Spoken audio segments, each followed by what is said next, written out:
ఈ వీడియో చూస్తున్న వాళ్ళందరికీ నమస్తే అండి. స్వయంగా ఆ శ్రీకృష్ణుడు సంతాన ప్రాప్తి కోసం ఆచరించిన వ్రతం ఏంటో మీకు తెలుసా? ఈరోజు వీడియోలో మనం చెప్పుకుందాం. సాంబుడు జన్మించిన కథ. 16 సోమవారాల వ్రత ఫలితం. 16 సోమవారాల వ్రతం ఎంత పవిత్రమో, ఎంత శక్తివంతమైందో వినండి. ద్వారకా పట్టణంలో రుక్మిణి, సత్యభామతో పాటు జాంబవతి దేవి కూడా కృష్ణుడితో జీవించేది. అయితే జాంబవతి హృదయంలో ఒక బాధ ఉండిపోయింది. అది సంతానం లేకపోవడం. జాంబవతి కన్నీటి స్వరంలో శ్రీకృష్ణుడితో ఇలా అన్నది: ప్రభు, అందరికీ పుత్రులు పుట్టారు, నాకు మాత్రం ఇంకా ఈ వరం కలగలేదు. నేను ఏ తప్పు చేశాను? నాకు ప్రద్యుమ్న అంతటి అందమైన రూపం కలిగిన పుత్రుణ్ణి సంతానంగా ప్రసాదించండి అని కన్నీరు పెట్టుకుంది. ప్రద్యుమ్న ఎవరో కాదు, రుక్మిణి శ్రీకృష్ణుల పుత్రుడు. ఇక కథలోకి వెళ్తే, కొన్ని పురాణాల ప్రకారం శ్రీకృష్ణుడు జాంబవతిని ఓదార్చి హిమాలయాల్లో ఉపమన్యుడు అనే ఒక మునిని కలిసి జాంబవతి మనసులోని మాటను చెప్తాడు. అప్పుడు ఆ ముని, కృష్ణ, సంతాన ప్రాప్తి కోసం 16 సోమవారాల వ్రతం ఆచరించు, ఆ పరమశివుడే ప్రత్యక్షమై నీకు వరాలు ప్రసాదిస్తాడు అని చెప్తాడు.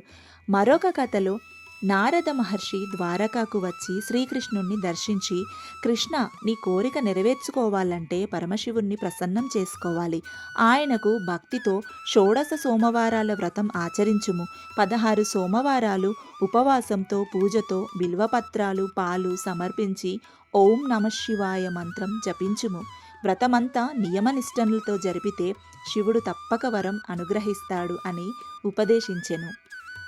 శ్రీకృష్ణుడు జాంబవతితో, జాంబవతి, మన కోరిక నెరవేర్చుకోవడానికి పరమశివుణ్ణి ఆశ్రయిద్దాం, నేను స్వయంగా షోడశ సోమవారాల వ్రతం ఆచరిస్తాను అని చెప్తాడు.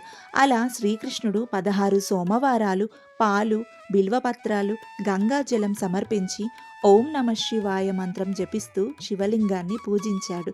ప్రతి సోమవారము ఉపవాసంతో నియమనిష్టలతో వ్రతం కొనసాగించాడు. వ్రతం పూర్తయిన రోజు పరమశివుడు ప్రత్యక్షమై, కృష్ణ, నీ భక్తి నన్ను సంతోషపరిచింది, నీ జాంబవతికి నేను పుత్రవరమిస్తాను, ఆ బాలుడు నా అంశంతో జన్మిస్తాడు, అతను వీరత్వంతో పరాక్రమంతో ప్రసిద్ధి చెందుతాడు. ఇలా కొద్ది కాలానికి జాంబవతి ఒక కుమారుడికి జన్మనిచ్చింది. శివుని అంశంతో పుట్టినవాడు. శివుని రూపం సౌందర్యం కలవాడని భావించి ఆయనకు సాంబుడు అని నామకరణం చేశారు. శివుని మరో పేరు సాంబ. సాంబుడు చిన్ననాటి నుంచే వీరుడిగా, అందగాడిగా పెరిగాడు.